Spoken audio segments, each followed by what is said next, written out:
Yeah, so I would really love to welcome everybody here to our fall Wall Street panel. Usually this is in New York City, and it always follows our fall BAC meeting. And obviously we're virtual this year, and a great opportunity because some of the people who normally wouldn't be able to come to this are able to join us virtually. So we have people from obviously the New York metro area, but also from across the state, not just our participants who are going to be listening, but also some of our panelists. So it gave us a chance to expand out a little bit. And so I'm really delighted that we're able to do this. And we have a great mix of BAC members, ACC members, alumni, students, a number of students, faculty, and staff here. So it's really exciting. It's a little bit different, but I think it's going to be highly beneficial and kind of leans into our Geneseo sense of community that we're all really one in terms of the college. With that in mind, before I turn things over to Bob Boyd, I want to recognize, first of all, Bob Murray, who's our has been our BAC chair here in New York City for 2.5 years and done a fantastic job. And we're so appreciative of Bob. And I'll just reiterate that Bob, in addition to all the wonderful things he's done for us while he was the BAC chair, as a gesture of continued support on his way out, just did a sort of a match, a challenge to BAC members, both in New York City and also in Rochester, that he will match up to $10,000 for gifts between now and the end of December. And one of our other loyal BAC members and loyal Geneseo alum, Bob Walley, stepped up immediately and went forward with $5,000 of that match. So moving very quickly, Bob Murray. So anyway, I'll put that match out to people, to the BAC members. But again, just another example of how loyal our alumni are, people like Bob Murray, Bob Walley, to current students and our alumni. It's a wonderful community. And thank you, Bob Bailey. He's in for another grant. Thank you, highly appreciated. I want to also just give an opportunity to say a few words to our incoming New York City BAC chair, John Ohlert. And I know he has been our dedicated curriculum committee chair. And he wants to say a few words. And if everybody would just put on their mute if they're not speaking so that we can all hear well, that would be great. So I'm going to turn things over to John. Great. Thank you very much, Mary Ellen. How is everybody? What a great turnout. So I've been fortunate enough to be at a number of the Wall Street events, hosting one a few years ago. I am sure we are all longing for the days where we could have a little networking section before an event like this. But given the events, it's great to be able to use the tools available to make the most of it. And having seen some of the questions and knowing a number of the panelists very well, tonight, I do think it's very topical and timely. So I really appreciate everybody participating, and hope you enjoy the event. So with that, I'll kick it to Bob Boyd. Okay, as we get started, this event is being recorded for future playback. The views expressed by our panelists, myself and others here, represent our individual views and not the views of the SUNY Geneseo, nor do they represent the views of the firms that everybody here works for. It is a Wall Street event, so we might as well throw in, this is not intended to provide any investment advice. And investments may lose value, and past performance is not indicative of future value. So for all of you that are worried about the proper disclosure here of what we're talking about, we covered it in that. So I'd like to welcome everybody, our panelists. What we're going to try to do is keep it in a discussion type format tonight. If you have questions, put them in the chat box. We'll be monitoring them. Now, but we start out, I think, just some people know each other very well and others don't. So if we're gonna play this a little bit by the like the debate tonight is that I'd like everybody to take no more than 2 minutes and introduce themselves. And we'll start with Bob Walley. You have less than 2 minutes. Oh, geez. Greetings, everybody. Bob Walley, class of '83. I don't know why I made '86 there, but great to see everybody. Wonderful to be part of this wonderful event. Operating currently out of Montauk, New York. So not having to do the 2-hour commute into the city, but miss seeing you all in person. What's one skill that you think has contributed to your success since 1983 or 86? Whatever year. Geez, one skill. I will say that I think some of my my classes with David Martin in economics 301 or whatever it was, on having to write 7 papers on economic theory on a typewriter, taught me how to write, just so that I didn't have to make too many corrections on that manual typewriter. But I think writing and communication has taken me a long way in my career. Bob Bailey. Yes, sir. Bob, you have an outstanding career in radio announcer voice disclosure recordings, just so you know. So when you're done with your professorship, look me up. Hey, everybody. My name is Bob Bailey, class of '92, and I am the current CEO of a marketing firm called Truth Collective in Rochester, New York. And I'm super excited to be with you guys tonight. Okay. And what's one skill that has contributed to your success? You know, like Bob mentioned, I think that writing will take you an awful long way in this world if you have the ability to organize and express your thoughts. I think that is always a great skill. I think that the presenting and sharing your point of view in a verbal, conversant way is extremely helpful. But also, you know, when I think about Geneseo, I think about things like the teamwork and the team assignments and the ability to contribute to the greater good of a team are all things that I think are incredibly important, and that I started to hone on campus all those years ago. Okay, Steve.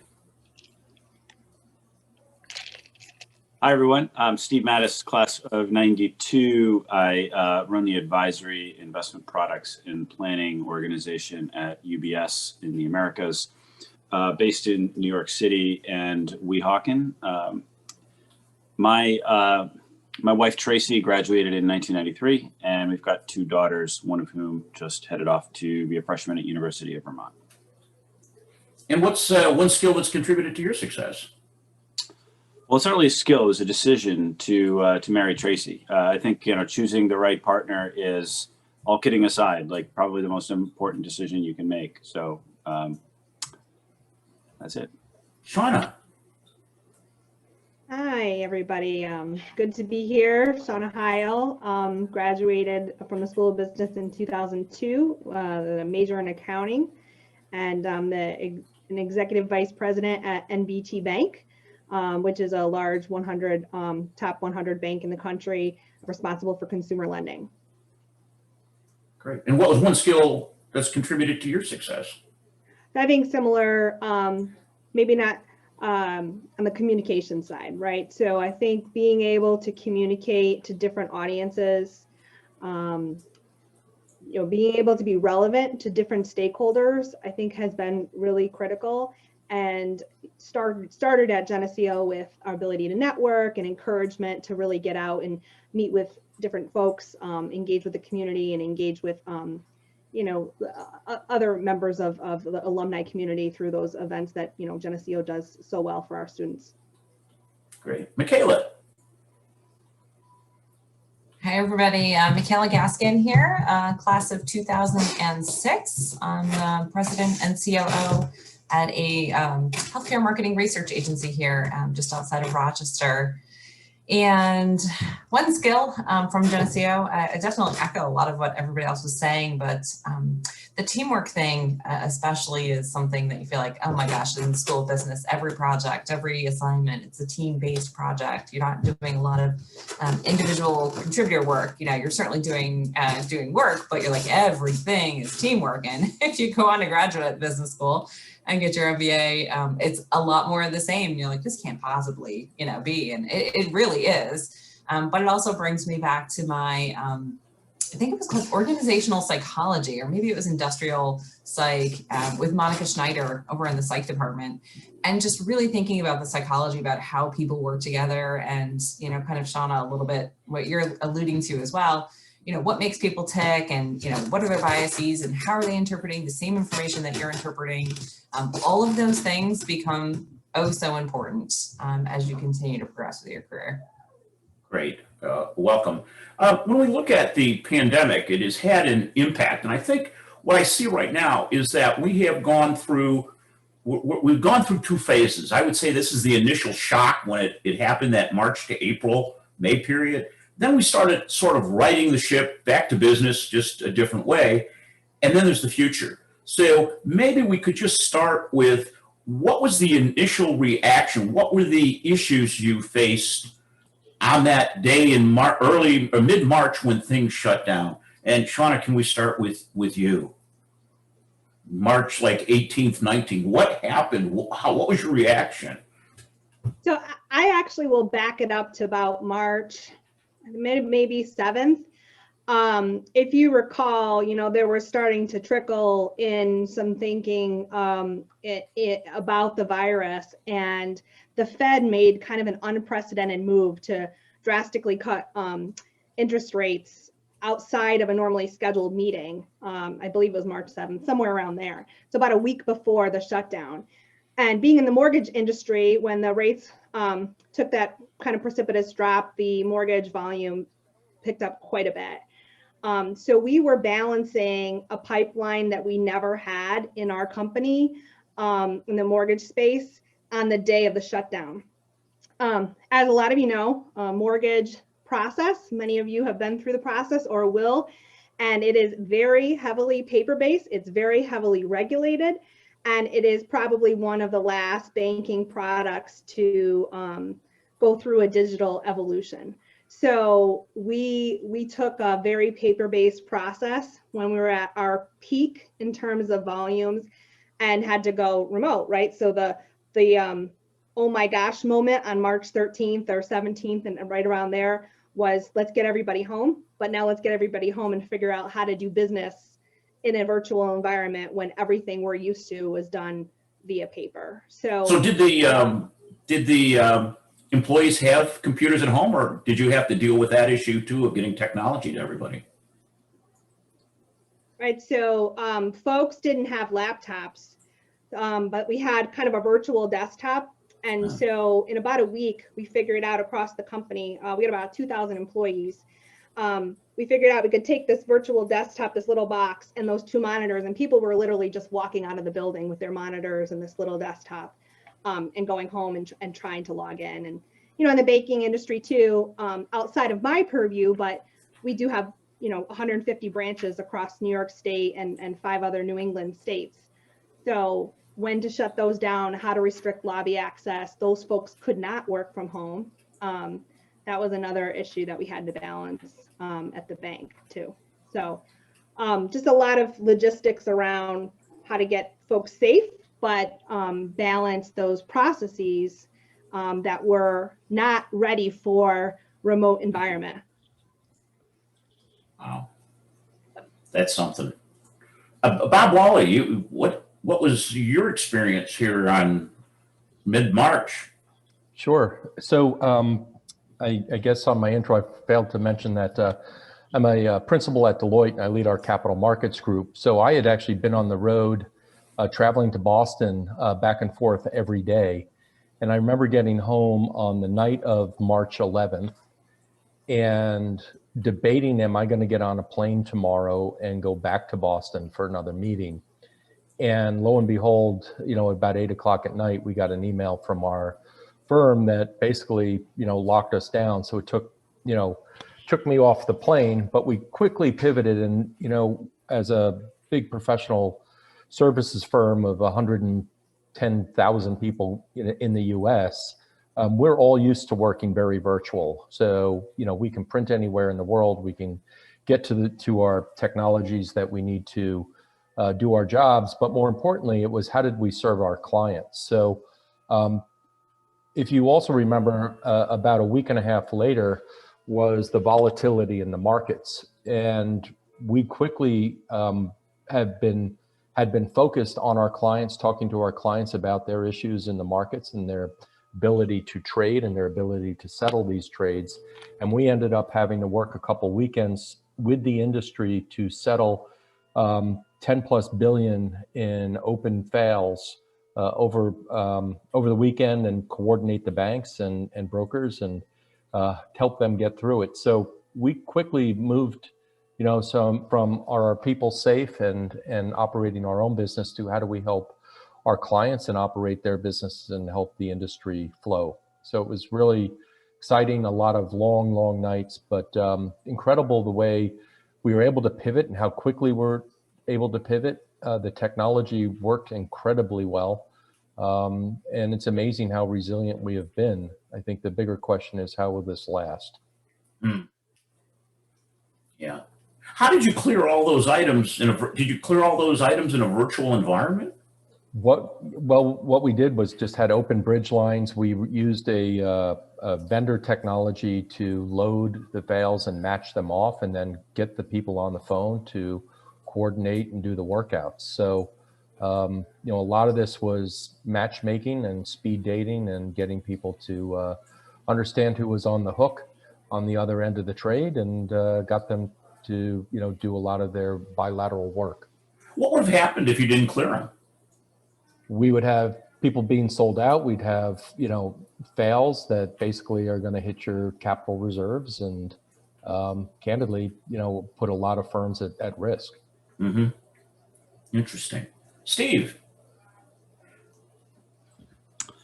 Well, at UBS, it was interesting. We were maybe a few days or a week ahead of most of the rest of the US, because our colleagues in Asia, in particular, were several weeks ahead of us in dealing with the pandemic. And so we had a little bit of a playbook to emulate. And so the first week of March, which is March 2nd through the 6th, we put in place our contingency plan, and we thought that perhaps by Friday the 6th we would make the decision to go remote. But I think it was an interesting week, because on Monday we thought, okay, this is just a contingency plan, and then by Thursday it was pretty clear that we were going to have to invoke it at some point. It was just a question of when. We decided to do that on Friday, March 6th. So I haven't been back to Manhattan since then. Well, the interesting thing about it, in addition to kind of having a blueprint for how to do it, was, most of our employees from at one point or another had worked remotely, whether it was a Friday in the summer, or, you work from home because you have a doctor's appointment, whatever it is. So most people had the equipment to, kind of get by. What we didn't ever contemplate was that we'd be asking our clients to interact with us remotely. No one ever even thought of that. And what was really remarkable about the whole pandemic is that millions of clients, many of whom are a bit of an older demographic, actually adapted to using Skype and email and DocuSign for e-signature. To Shauna's point, we had to digitize all our workflows kind of on the fly, and it slowed business a bit for a few weeks there. Insurance and mortgages and things that require a lot of paper signatures. But we figured it out, and I have to say, I don't think anyone would say this whole thing has been a good experience, but there will be some lasting positive impacts from the changes we had to make. Yeah, absolutely. Bob Bailey. Yes, sir. So it seems like yesterday and forever ago at the same time. But I was in, Steve was mentioning that that first week of March, like the 2nd through the 6th or something. I was in New York City that week on some business, and I remember, like, that's when you started to see people masking in Manhattan, you know, and it wasn't prevalent, but it was enough to know that it was different. And I remember it was a beautiful day, and it might have been like the 3rd of March. And it was a gorgeous early spring day, but you felt like something was different. And I flew back home, and I had a pitch. We had a big agency pitch actually in Buffalo that Friday. And on the way home from Buffalo, I got a call from a client in New York, and we were supposed to do a product launch for them. And some of their counterparts were in Asia along the supply chain, and had to delay the product launch due to something called COVID-19. And you know, it seemed, you know, it was starting to just, you know, there was these little dots starting to come together. And it seemed kind of like a minor inconvenience, and of course your understanding. And then the next week, when you really start to see what's going on, it started to get like really clear. And we decided, you know, my firm is about 30 people, and we're privately owned, and we're a young firm, and we're basically a software, you know, we're a software backbone cloud situation. And so we decided that there was so much uncertainty, and people were getting really concerned about things, that we didn't want to wait for somebody to tell us what to do. Rather, we wanted to just sort of take control of what we could control. And I asked our production team, I said, you know, you got 2 days, give me a plan to be all remote, you know, by Friday. And that was Friday the 13th. And the team came back, and we had a great plan. And on Friday the 13th, I remember walking out around 3 o'clock. I had to leave a little bit early, and it was a full office, and everybody was, you know, buzzing around. And I just sort of stopped for a second, and I turned around and I looked at everybody. And I don't know why I did it.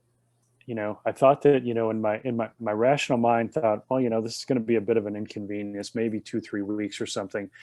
But I think my heart and my gut like told me to like stop and turn around and just take a look at everybody.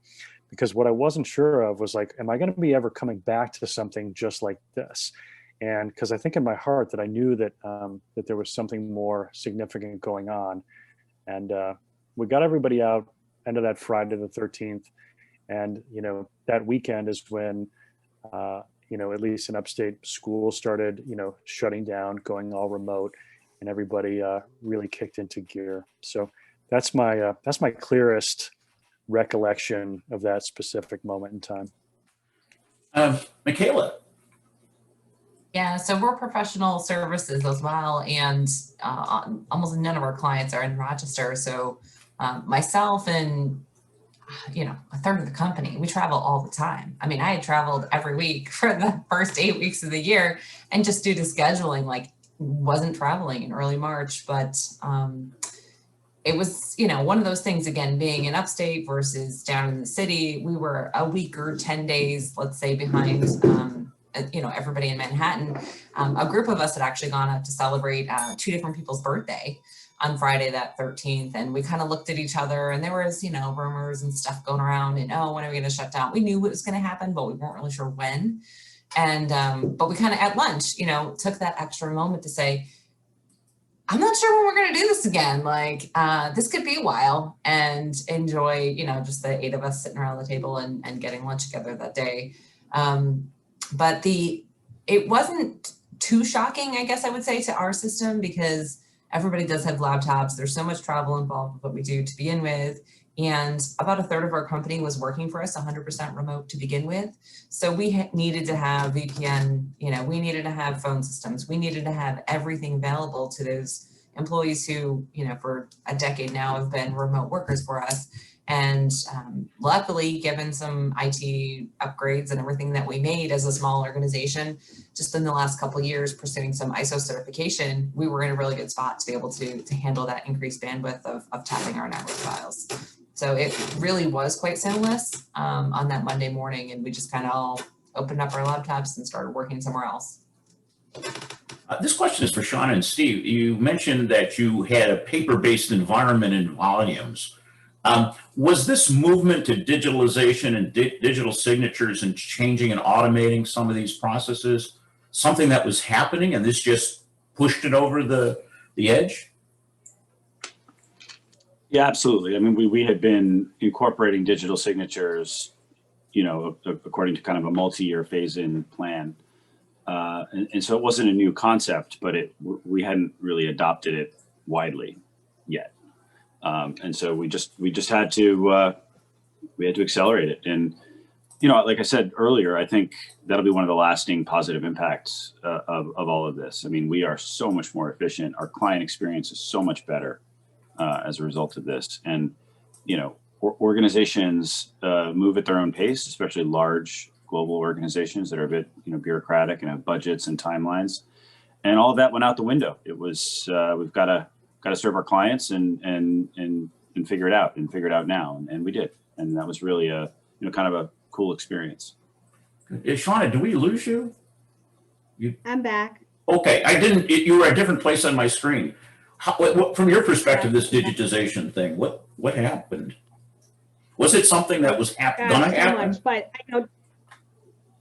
Yeah, I mean, I think this is just a acceleration of a trend, right? But you know, Steve just touched on something. You know, one of the things that I was most excited about was, you know, headed into 2020, all of our business initiatives for our line of business was digitize. You know, we need to enhance the customer experience. We've got to, you know, continue to evolve, make this thing easier and better, and you know, get rid of all this paper that's lasting particularly in the mortgage space. But you know, about a couple weeks into the pandemic, we were struggling to close any loans, right? Because nobody could do it in person. We couldn't access the branches. We could, you know, there were notary issues and all of that. But just looking at a simple $5,000 unsecured personal loan, we couldn't close that. And you know, you got a longtime branch customer that needs $5,000 and we couldn't close it. So a long time initiative on our docket was, let's get these things done via DocuSign. And we just kept hitting the same hurdles over and over again. Well, the business need arose, and we did something in 2 meetings in like 1 week that probably would have taken us 4 months otherwise. So to Steve's point, we kind of cut through all the bureaucracy and all the, you know, the project management hurdles and we just got it done because, quite frankly, we just had to. Mm-hmm. So learning from that and kind of figuring out that we can do those things, that's the benefit, and that's kind of the, you know, the evolution of something that was already happening, but just speeding it up. Hey, Bob, you know what was interesting? Working with one of the industry associations, SIFMA, they actually had to file relief papers with the SEC to suspend some of the physical signature requirements that the regulations were dictating. And now it's been interesting because now they're working on a dematerialization effort that basically will take away any of the last remaining stock certificates and paper-based security certificates that are out there. So, you know, I think Steve and Shauna, you guys hit it right on the head there. There are so many, you know, them being the digitization race, the efficiencies of these businesses, especially from a client experience. It's amazing how things can get done with time pressure and crisis. So did you learn, and this is just me thinking out loud, does this mean some of the process we went through to do things in the past we can probably scrap because we found out this stuff works? Anybody feel free to answer that. Yeah, maybe. You know, I think what we did is we said, look, we have 100 things we want to get done this year, and we're going to move at our pace to do them all kind of according to a plan. And we realized that digital signatures had to happen right now, and it went right to the top of the priority list for all of our businesses. And so anything else we were contemplating doing this past spring had to be deprioritized in favor of that. So it was, you know, partly, yes, it was great to see us come together and break through the bureaucracy and figure some things out, but it wasn't like we figured everything out. We figured out the stuff we had to keep the business going. Okay. And I don't think it necessarily means that we the processes of project management, for example, fall by the wayside, and we don't have to do that. But I think, again, it's an evolution of kind of the waterfall approach of project management to more of an agile approach. And I think it's a little bit of kind of balancing the need to kind of have all your ducks in a row and launch this perfect process to kind of this 80-20 rule and getting something out because it has to get out. And if there's a couple of misses, you can fix them along the way. So I think just kind of teaching us that there's a balance. At least for us, I think we kind of moved away from the perfectionism for launch type thing. Bob, will this generate more? Bob Walley, will this generate more business for you? This whole change that you'll be hiring more people, billing more clients? Oh, don't I wish. I will say that this has had a really significant impact on our business. It's interesting about building relationships over Zoom. You miss the individual one-on-ones. It's interesting coming into a room like this, right? And I just want to say hi to you, Bob. In a conference room, we'd go off to the side and have that conversation. We wouldn't have 70 people listening to us. But there's a lot of side work. There's a lot of innovation that takes place when you're one-on-one or in a small group in person that I think we're missing here. So it has affected our business significantly. I think we've adjusted and are getting through. But, a firm like Deloitte, we operate across all industries. So hospitality, airlines have really, hit those segments of our business. So financial services, hey, it's rocking and rolling, but it's also not the same as it was. So we're going to have a new way for professional services and the way we operate, perhaps a few less plane trips ourselves. Mm-hmm. Yeah. Okay, so now that this is with the initial reaction, and now things have, quote, I think, settled down. I might be wrong, but we've gotten into a groove, or we've gotten to this new norm. What is your new norm?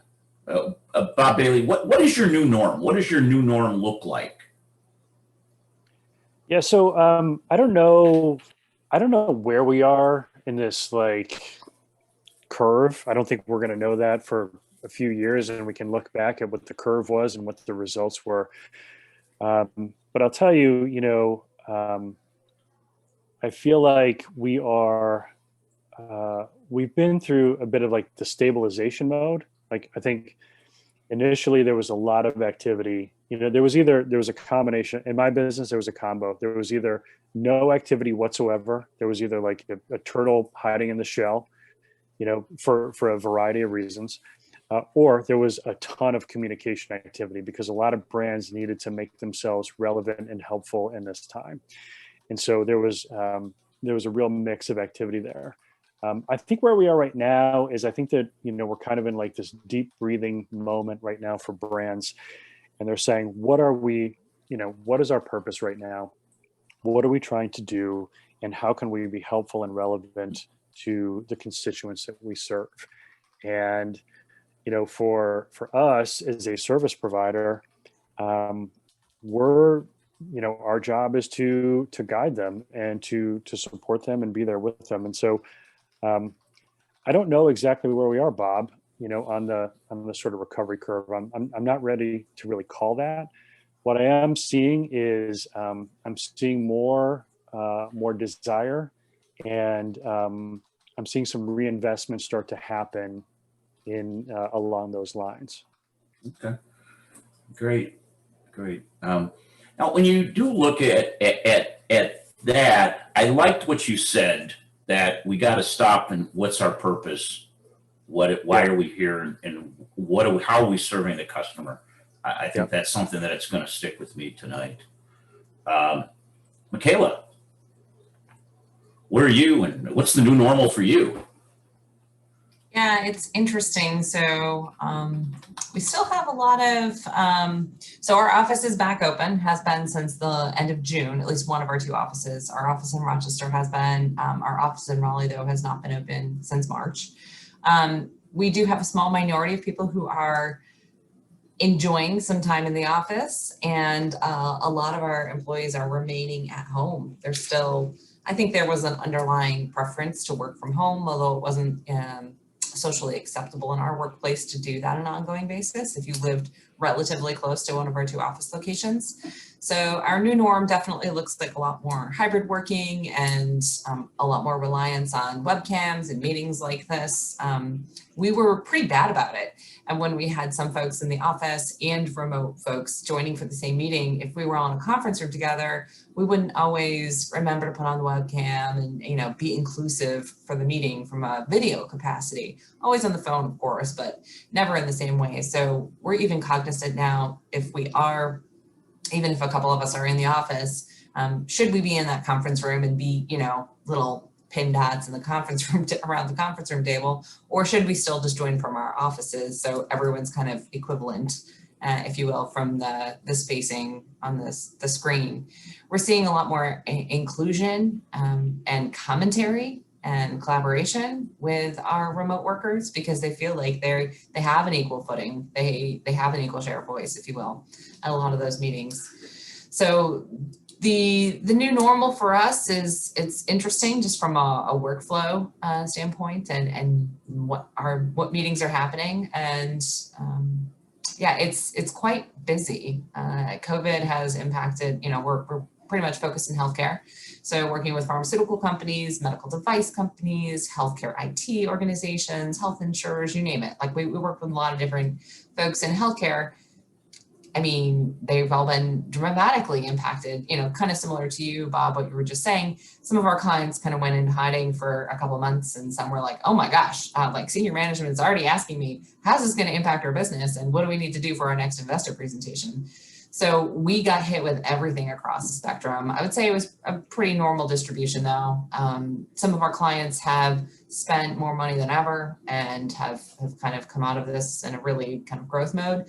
And other clients have kind of withered away at the additional pressure. So our new normal is we're still trying to find our feet beneath us, but I can say from a customer standpoint, it's definitely a lot more reliance on our existing customer base.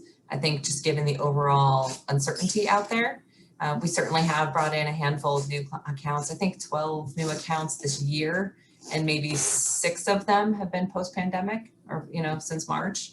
But a lot more reticence to a lot, you know, lack of trust. No, I think I'm going to go with somebody. Oh, I don't need to try any new partners right now. So we're definitely leaning into our existing client base a lot more this year. Okay. Steve.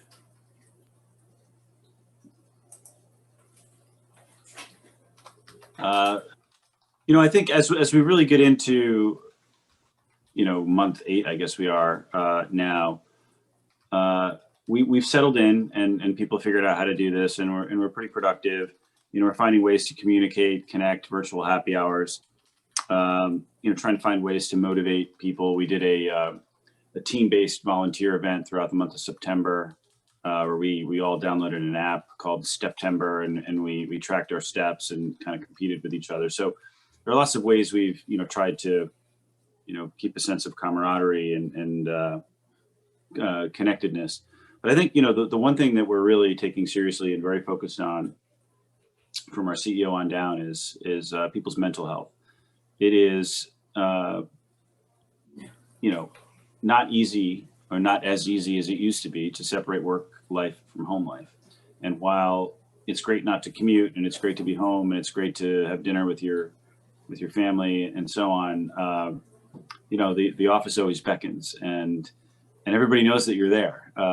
They know you're not, you know, on vacation or off at a social event. They know you're home. They know you're probably able to engage in work if they need you. And so it's been hard to not only to draw those boundaries, but to make sure that the people on our teams are setting those boundaries, and that they're doing okay, you know, mentally. So I think that's really become our concern. And look, the fact that we can't really give people a clear answer about what the future looks like is a bit frustrating. And you know, you don't know how people react to that lack of certainty. Some people are fine with it. Maybe others aren't, and they're not telling you that. Interesting that everybody in the service industry, not service, but in dealing with customers the way our panelists are are adapting to be able to do that. And I happen to notice that we have an alumni here who I'm just going to call on, who happens to be in the restaurant business. And I just like to ask him, I know it was on schedule, but Serge Zinger, Serge, you're here. Could you maybe just give us what's going on with the, you're in the restaurant business now. What was the initial reaction? What's happening and what's going on? Have you been able to adapt like these guys?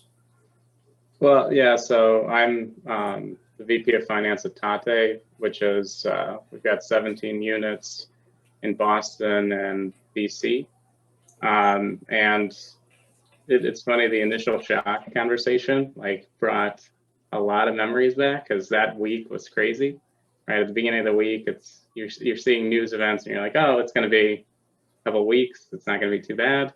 By the end of the week, it's like, all right, we got to shut everything down, and we can't have a restaurant anymore. And we're in university locations. We're in the central business district. We're in the urban core. And for a few months after the pandemic, we didn't have, you couldn't come in, right? You could only order online, and we were a gathering space, right? Half our sales were dine-in sales. So it was a very quick adaptation from kind of a sales perspective, but having a retail presence, we had to figure out kind of within 3 days what we were going to do with all of the people who work in the restaurants. And if we shut down and this thing goes for a couple weeks, you can't lay off, you can't furlough, because you're going to need these people back immediately. And like the pressure of that is huge. But if it goes for months, you can't afford to pay people if you don't have any revenue coming in. So figuring out how to balance that was crazy. So then after we got through that, then slowly bringing the business back was, we're still kind of doing that and still figuring out how to build delivery, how to build online, how to adapt so that we keep the experience that is the brand in this new world. And the patios have been huge in the winter and early fall in Boston, but it gets cold. And so now it's looking forward into winter and figuring out, okay, how do we get through the next 4 months, given that the world isn't really coming back, and how do we prepare for another wave possibly? So it's been very different, I think, than the service sector, in that it's kind of more tangible and immediate for us, but similar types of issues to kind of bridge over. Okay, good. Thanks, Serge. So I was going to just ask a quick question of the panelists. So how are you measuring the productivity of your employees or your businesses? I think your businesses are probably easier, like there's P&Ls, but how are you measuring the productivity of your employees? I can start. I mean, we've got a lot of service level metrics established for, those operational folks. In the mortgage industry, we've got, the underwriters and processors and closers. So level expectations in terms of turn times established pre-COVID, which may have been a need to be adjusted during COVID a bit, but we're able to measure those, and our systems allow us to kind of measure those turn times. So we feel pretty confident that productivity is the same. I would echo what Steve said. I think our bigger concern is not productivity as much as it is engagement and kind of mental wellness. But it's a great question for those folks who aren't as tied to specific, moving widgets, right? Mm-hmm. So for other folks who have less producing employees, it's a big challenge. Maybe I'll jump in there.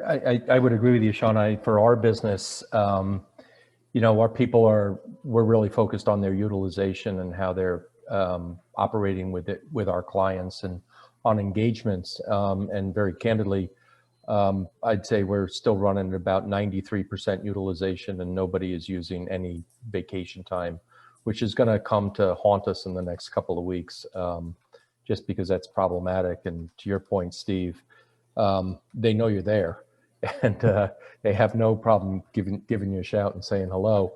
But it's been interesting as we've pivoted to from home and starting to return to the office models. One of the things is that a lot of this work was never designed to operate both at home and in the office.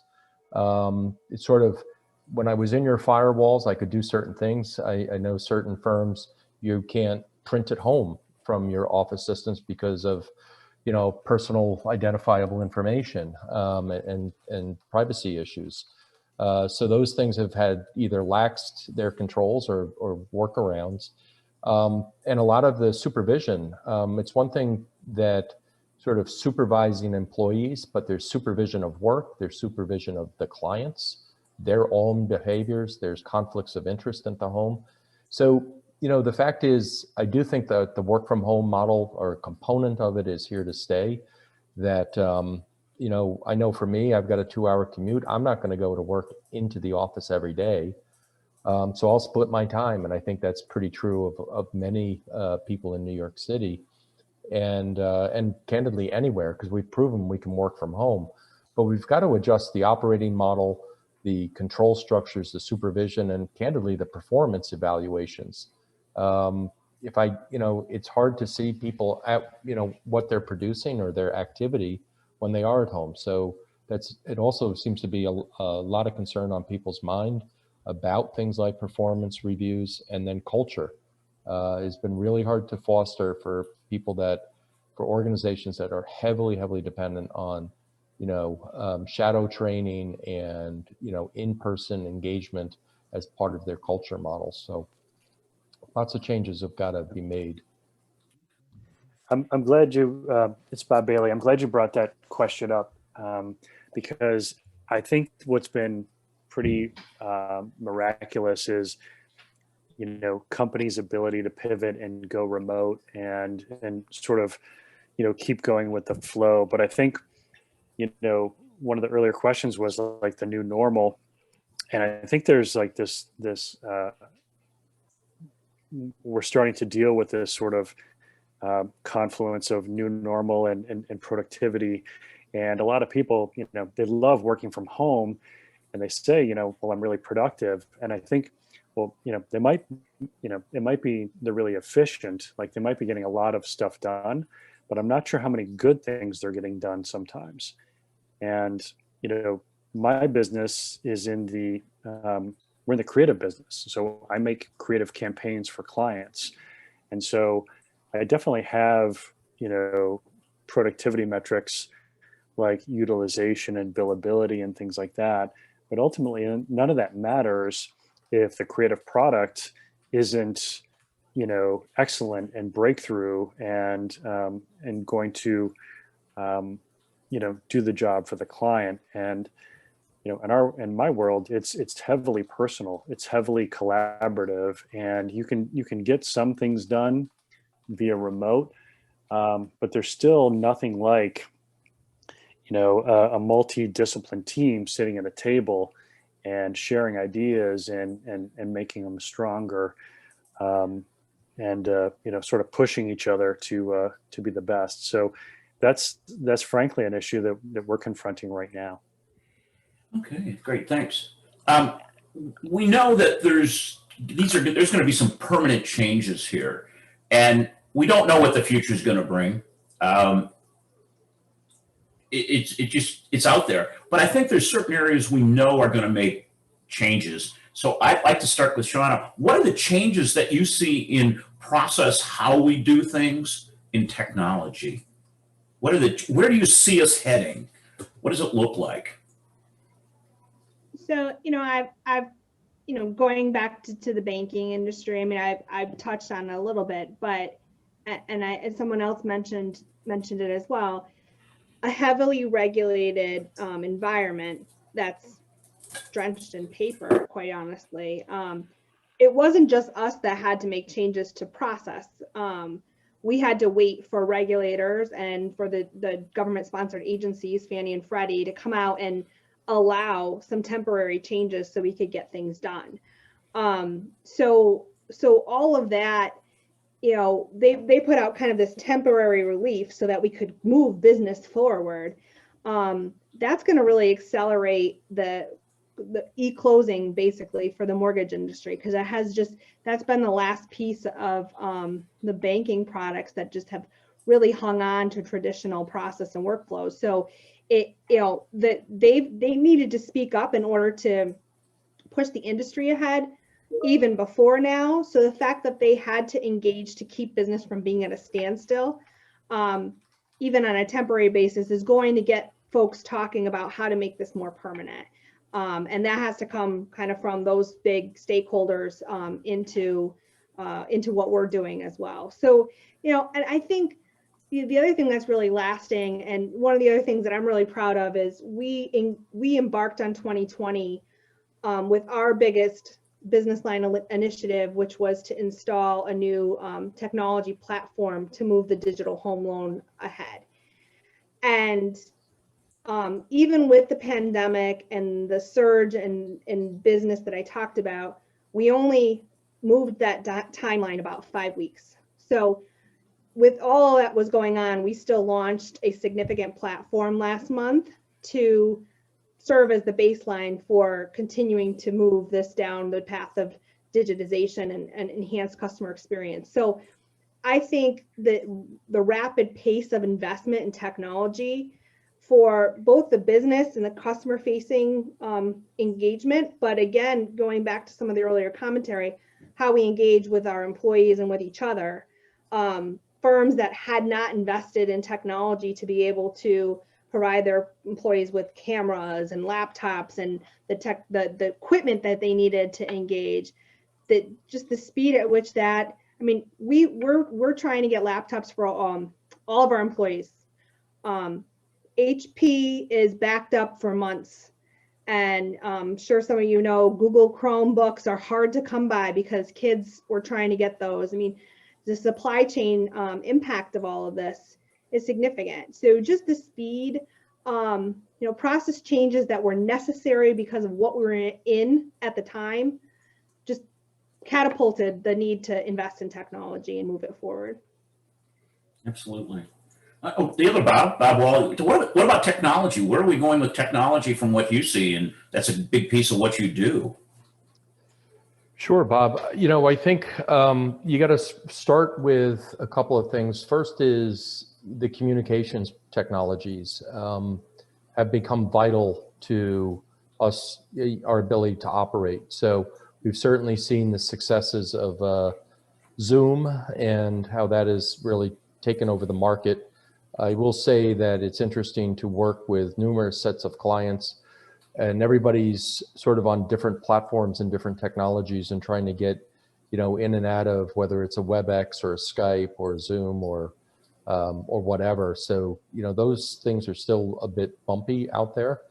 We've seen some other successes with tools like Microsoft Teams or Symphony been really effective in the marketplace. And, you know, I think, you know, we've talked about this a little bit, but the ability to change the work from linear to nonlinear. So that sort of happens in a sequence and I get to it, you know, during my day, but now I've got to feed the kids or teach a class or do this and that. So I'll get to it when I get to it. So really the disruption in the workflow has really been a critical issue for a lot of firms. I think that we're seeing a lot of attention on workflow-based technologies and sort of move off the traditional, you know, let's send spreadsheets around, just because they're more efficient, they're more traceable, and are more adaptive in this more dynamic environment. So, you know, I think we've heard it, you know, throughout everybody's commentary here. I don't know where we would be without the adoption of technology and where firms have quickly moved to. And I love the idea. I think, Steve, you brought it up before, right? It's not 100%, it's 80-20. We got to go with it and we'll figure it out as we go. I think it shows that the acceleration, maybe I can take some more risks in these processes, and just for the time to market and the money we'll save. So it's here to stay. I think, we're going to continue to see the digital agenda. I think it's more important, though, how do we deal with, reskilling people? This isn't about displacing people. It's about, are we using them more efficiently, in more analytical work, more data-driven work, and, now in a more dynamic environment. Yeah, wow, that's a good point, nonlinear in that. This is both Bob and Michaela and this. How do you, and where are you going with engaging with customers or clients? Where is that heading? I'll jump in first, Bob. Yeah. So engaging with customers, we are leaning back into, we've been big believers in Trusted Advisor. If you guys know that book or have looked at that. A lot of our design thinking principles that we employ in our engagements with clients really do demand a certain layer of co-creativity and vulnerability for us to create our best work product. We have to have very open relationships, and they've got to be very candid with what they know about the product and what they don't know in the competition. And then we're designing a research experiment around that. So as far as we've kind of like recommitted to that philosophy, if you will, to try and become trusted advisors to our clients. And again, leaning into a lot of those legacy relationships, and whether it's just, we sent out customer appreciation gifts this summer, kind of, something we only do around the holidays. We got a number of clients to actually send us their home addresses and actually send them some olive oil from F. Oliver's and balsamic vinegar and flake salt, and, just to kind of show them that we appreciate them so much and give them kind of a regional representation of, where we're from. But it was amazing too, because we also did give them the opportunity to donate to charity instead of receiving the gifts themselves. And more than we've ever seen before, actually, our clients were choosing to do a charity donation instead, which was pretty telling of just, how dramatically everyone's mentality really has changed quite a bit. But, we're doing virtual happy hours, not only internally, but also with our customers. I've got another one coming up next week, and we're leveraging, wine.com and Drizzly and, whatever it is. Certainly not with all of our accounts. Those who have more stringent compliance and legal policies where we can't give them any gifts or, anything like that that would be considered bribes. Anything more than $25, right? Exactly. But, and we work with some smaller organizations that aren't as buttoned up, or legacy clients where it's just like, hey, we're going to get on the, get on the call and have a drink together. It's not formally through the group, but, we've been met with pretty warm receptivity. I think early on in the pandemic, folks were getting a little bit, zoomed out and didn't want any more screen time than they had to have. But we're coming back with some success with that now. Bob Bailey, how are you engaging with customers? Where's the future of this going with customers? Yeah. So great question. When we left on March 13th on that Friday, I had a meeting with my two partners on Sunday, and then our leadership team on Monday, and we did complete proactive plans for all of our clients that week. Basically, we determined, this is, it's cliche, but it's unprecedented. And, what that really means is no one's an expert on marketing or branding in a pandemic. And so why not do this right now? Let's help people. Let's give ideas for free. Let's not worry about fees. Let's not worry about retainer agreements and scopes. Let's just be there for our clients. And so we did proactive plans for all of our clients, and that was incredibly well received. And I would say about half of them, took us up on some of the recommendations, and some just really appreciated it. But what that's done is it's really put that and kept that proactivity at the forefront for our agency. And it's about sharing ideas, not trying to sell in scopes and contracts. And so I think that's been a really great silver lining of this thing. And, still today, I think Michaela was talking about the trusted advisor, role. And I think that for us, it really is about maintaining sort of, client empathy and the strength of the relationships that we have. Because ultimately, like, if you're not a reputation business, you're a relationship business. And so that's really where a firm like mine lives. And so, you know, really working to eradicate self-interest from those relationships, and really try to take a real impartial consultative role, and you know, without any expectation of a certain outcome.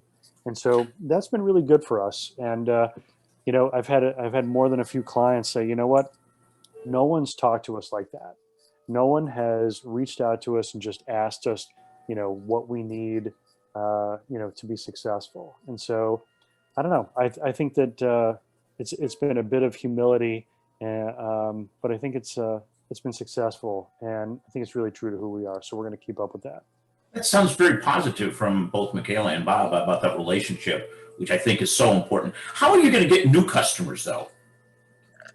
I mean, it sounds like you've got the existing customers nailed, and this probably goes to Steve and Bob at the same time. Shauna has a broader base, but how are you going to get new customers? The traditional way is sort of...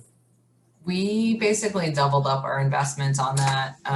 You know, our commitment to sales and our sales team this year, midstream in the pandemic, instead of pulling back on that, we said now more than ever, we have to make commitments here. And it's been a really slow road.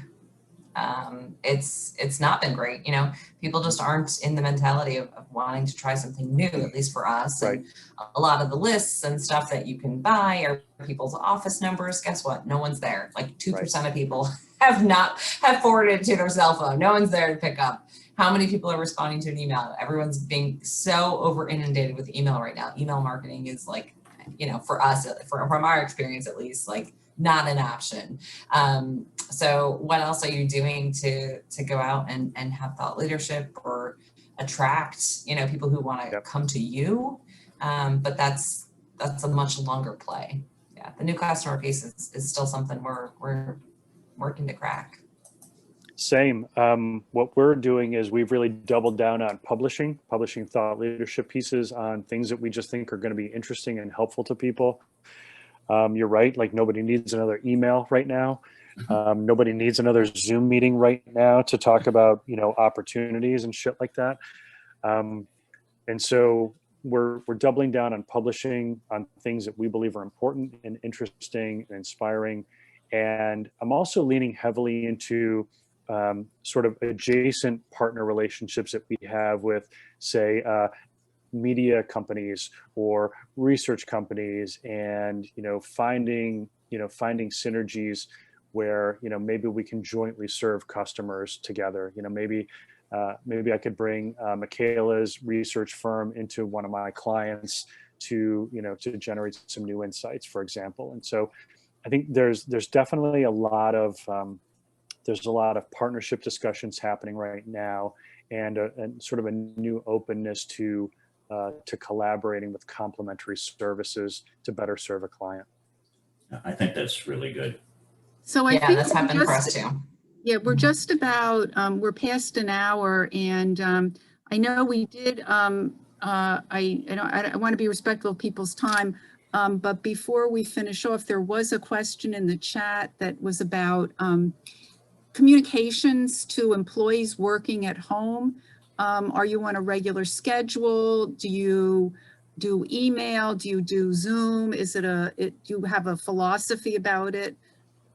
So maybe we can just go around. I think that also gets back to some of the, you know, mental health issues as well, or, you know, you don't want to overwhelm people, but you're checking in. So let's start with Steve.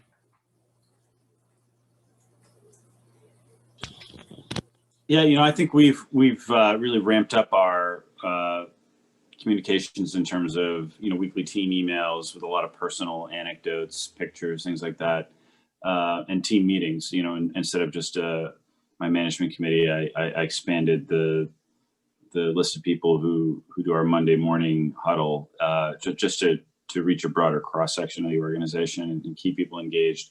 So there are lots of things we can do. You know, I talked about team building events and so on, but, you know, just staying connected with people is actually, it's not that hard to do individually. What's really missing, and I'm sure everybody would say this, is, you know, on a daily basis, I would walk from my office to the coffee machine or to the elevator or whatever and see 20 people and say hello. Maybe just hello, maybe good morning. And there are some of those people that I only talk to once a month now, in a group setting. Like, I never actually look any of them in the eye and say hello, unless I make an effort to reach out to them individually, which is hard to do in a large organization. So that's what's missing. And I think, you know, whatever the future looks like, we've got to go back to at least a hybrid model where we're in the office, you know, a couple of days a week, because we really need that kind of connectivity to each other. Yeah. There's also a question about this impacts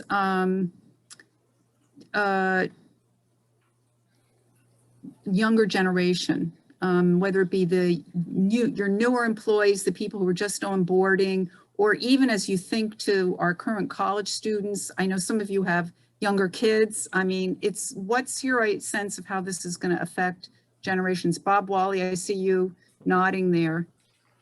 Oh my gosh, I think it's sort of all over the place. We hear, and we're dealing with ourselves, right? You know, how do we stay in touch with our employees? As I'm looking at Megan Jones over there, one of my staff folks, and you know, as you hit up on there, Steve, I sort of much more regular now. I've got to make a deliberate, you know, effort to say hi to Megan and the rest of the team. But I think the thing, Mary Ellen, that you're touching upon is been really interesting, is this ability to recruit new folks.